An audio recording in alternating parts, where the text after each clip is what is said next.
Olá, você ligado no Notícias Agrícolas, eu sou o Guilherme Dorigatti, nós damos sequência à nossa programação do Realidades da Safra, fazendo um giro pelo Brasil, visitando as mais diferentes regiões do país para verificar o desenvolvimento das lavouras e dessa vez o nosso assunto vai ser a soja convencional. Vamos verificar quais são as perspectivas dessa safra 2021 para esse tipo de cultura aqui no Brasil. Quem vai conversar com a gente sobre esse assunto é o Ricardo Arioli, ele que é diretor de Relações Internacionais do Instituto Soja Livre, já está aqui conosco por vídeo, então seja muito bem-vindo, Ricardo, é um prazer tê-lo aqui no Notícias Agrícolas. Olá, Guilherme, o prazer é todo meu poder falar desse mercado nicho de mercado que nós temos aí, mas que pode ser bastante remunerador para os produtores, que é o soja convencional, falar um pouquinho do trabalho que o Instituto Soja Livre faz para manter essa opção valiosa aí para os produtores. Ricardo, só para a gente começar, para aquele pessoal que está acompanhando a gente e de repente não conhece esse nicho, o que é a soja convencional e qual que é a diferença dela para as demais áreas cultivadas aqui no país? Bom, a soja convencional é uma soja não transgênica, né? Não tem nenhum tipo de transgenia e com mercados importantes como o mercado europeu, que não aceitam produtos transgênicos, muitos países europeus não aceitam produtos transgênicos, eles têm um interesse muito grande em que se plante essa soja, que é o caso aqui do Brasil, do Mato Grosso, né? Evidentemente que não é um mercado muito grande, pelo menos por enquanto, mas nós temos algumas boas perspectivas.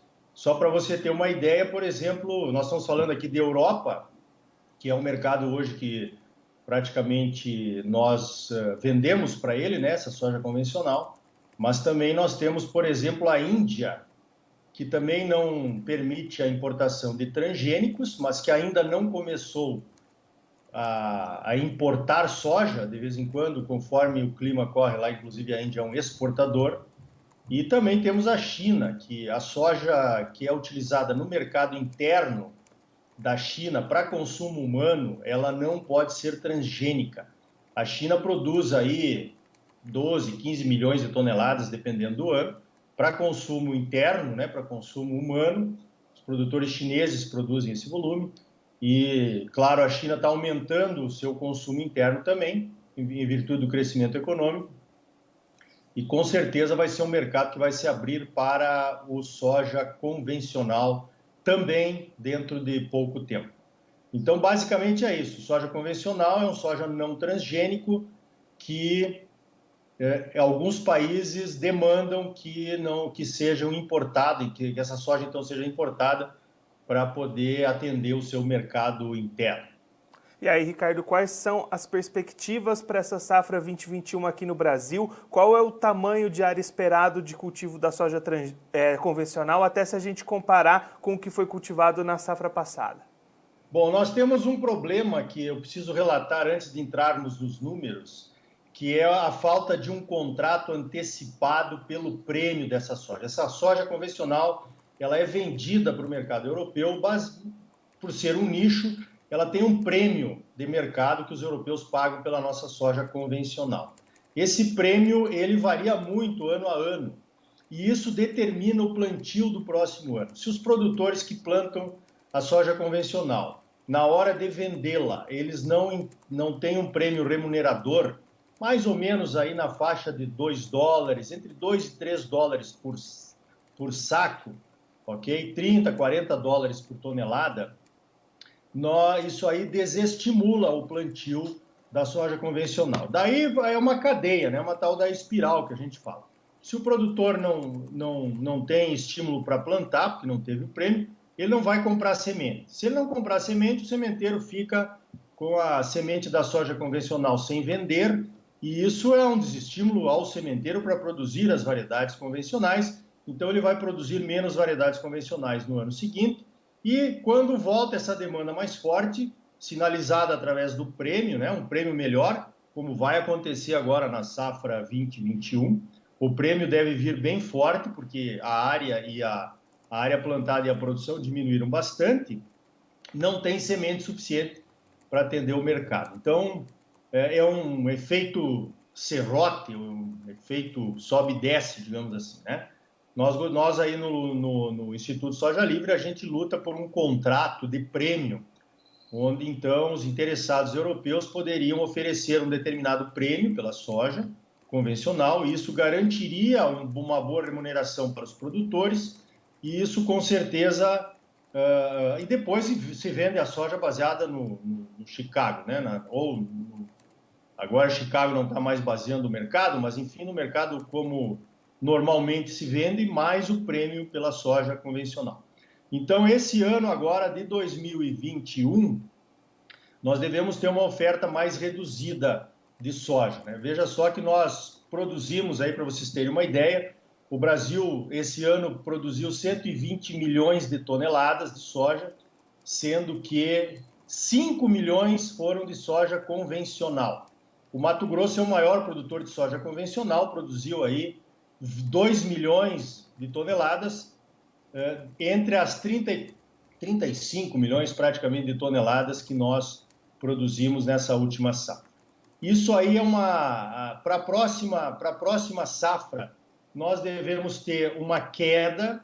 Nós já chegamos a produzir aqui no Mato Grosso 17%, 22% na safra 14-15, onde os preços foram realmente remuneradores. Da soja, né, da área plantada com soja no Mato Grosso em 2014, 2015 foi de quase 23%.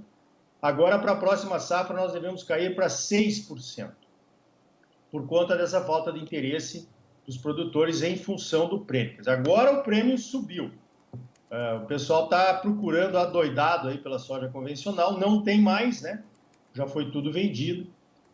Mas também não tem mais tempo de mudar o planejamento da produção para aumentar essa produção para o próximo ano. Então, talvez, né, esse vai ser um bom argumento em função do prêmio maior que vão oferecer no mercado e não vão encontrar soja convencional. Vai ser um argumento para nós convencermos os europeus a respeito desse contrato antecipado de prêmio. E aí, Ricardo, existe alguma diferença para o produtor produzir a soja convencional ou a soja transgênica no manejo, no cuidado que ele tem com a lavoura? Existe alguma diferenciação nesse sentido? Sim, a diferença é grande, né? Primeiro porque, como não temos a transgenia, em primeiro lugar você tem que fazer uso de herbicidas mais antigos no mercado, porque o Roundup você não pode usar, né, na soja convencional. Você pode usar o Roundup para dessecação, pré-plantio, pré-germinação, mas não pode usar na soja convencional porque ela morre, né? Então você tem que fazer uso de herbicidas antigos do mercado aí, folha larga, folha estreita, pré. Quem tem a minha idade, um pouco menos, lembra disso. É um manejo delicado, um manejo mais complicado. Você depende da hora certa da aplicação, enfim, né? A outra questão aí, no caso da Intacta, que também ajuda no controle de algumas lagartas, isso não tem na soja convencional. Então, você tem que fazer uso de inseticidas, talvez em maior volume, porque o ataque de lagartas tem que ser combatido. É claro, tem o manejo integrado de pragas, mas, em última análise, tem que ser combatido com produtos químicos, né? Então, essa é a primeira dificuldade. A segunda dificuldade é a segregação.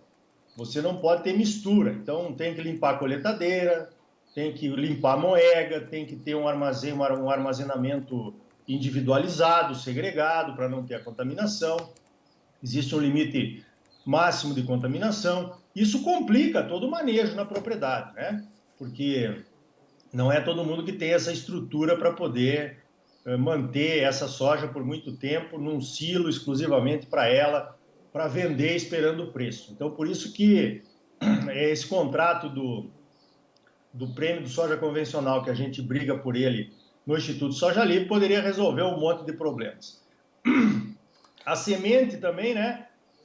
A semente de soja convencional não é sempre que você encontra. Ela é um pouquinho mais cara que a transgênica, mas quando você considera os royalties, é evidente que a transgênica fica 35% pelo menos mais cara, a semente da transgênica em relação à semente da soja convencional. E aí, Ricardo, onde se consegue... Você falou aí do Mato Grosso, né, o principal produtor dessa soja convencional, mas ela também está presente em outros estados brasileiros. Tomar um chimarrão aqui para evitar o pigarro. Sim, O Mato Grosso, o share do Mato Grosso na oferta da soja convencional é de 53%. Depois nós temos o estado do Paraná com 18%. Em seguida vem o estado de Goiás com 10% desse mercado que eu falei aí, de 5 milhões de toneladas, né? Depois vem o estado do Mato Grosso do Sul com 7%. E os demais estados, então, que plantam soja convencional, são 16 estados no total, perfazem ao redor de 13%. Então, 12 estados, né, que plantam também, perfazem aí mais 13% da oferta dessa soja convencional. E aí, olhando para o mercado, Ricardo, você comentou aí esse protagonismo da Europa demandando essa soja convencional. Existe espaço para crescimento desse mercado, para o produtor ter mais oportunidades de negociação? Com certeza. A gente vê que esse mercado é crescente, ele vai aumentar.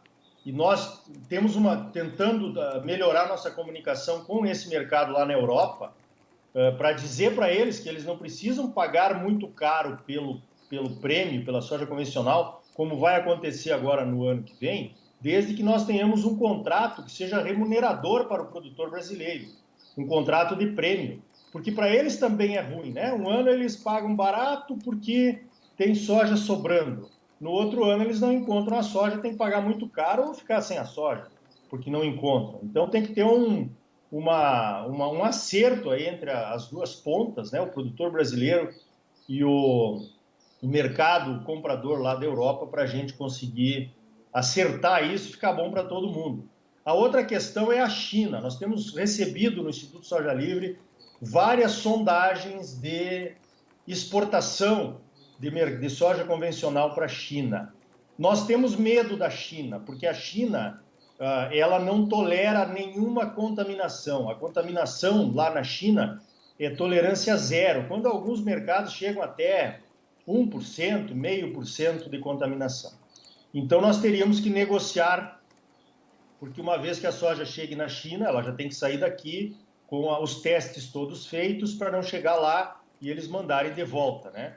E existem muitas possibilidades. Tem a possibilidade agora de se fazer a exportação via container, né? O container já vai segregado, poderia ser em big bag, você não precisa colocar um grande volume num navio a granel, né? O container poderia ser uma solução de logística muito interessante. Nós já temos conversado com a Brado Logística, que opera os containers aqui na ferrovia de Rondonópolis, né? E com certeza nós temos os instrumentos e as ferramentas para consolidar esse mercado nos próximos anos. Aliás, esse mercado da soja convencional é uma ferramenta poderosa na mão dos produtores para de certa forma, controlarem o preço da transgenia, o royalty, né? Nós temos variedades convencionais muito produtivas. Esse é o trabalho do Instituto Soja Livre, muito produtivas, né? Então, essas sojas convencionais muito produtivas, se você acha que o royalty está muito caro, você tem a opção de plantá-las. E nós brigamos também no Instituto Soja Livre para que, além da opção de plantá-las, você tenha um prêmio para incentivar ainda mais esse plantio. Então, Ricardo, é um mercado que demanda um pouco mais de atenção por parte do produtor, alguns cuidados especiais, mas é um mercado bastante promissor que tem espaço para crescer e deve crescer nos próximos anos. Sem dúvida nenhuma. Só não está crescendo ano a ano por conta dessa falta de regularidade no prêmio pelo soja convencional nesse mercado europeu. Ricardo, muito obrigado pela sua participação, por ajudar a gente a compreender um pouco melhor esse cenário do cultivo da soja convencional aqui no Brasil. Se o senhor quiser deixar mais algum recado ou uma mensagem final para aquele produtor que está acompanhando a gente, pode ficar à vontade. Olha, a mensagem é que prestem atenção no Instituto Soja Livre, né, nas opções que temos aí das sojas não transgênicas. Eu gosto muito do lema, né, da propaganda do Instituto Soja Livre: cultive a sua liberdade de escolha. Com variedades convencionais produtivas, é possível melhorar bastante o preço ou controlar bastante o preço do royalty, que está subindo a cada ano, né? Então, essa opção que a gente tem na soja convencional é muito importante e ela tem que continuar. Agradecemos muito ao espaço aí, em nome do Instituto Soja Livre, e de todas as empresas que fazem parte do Instituto.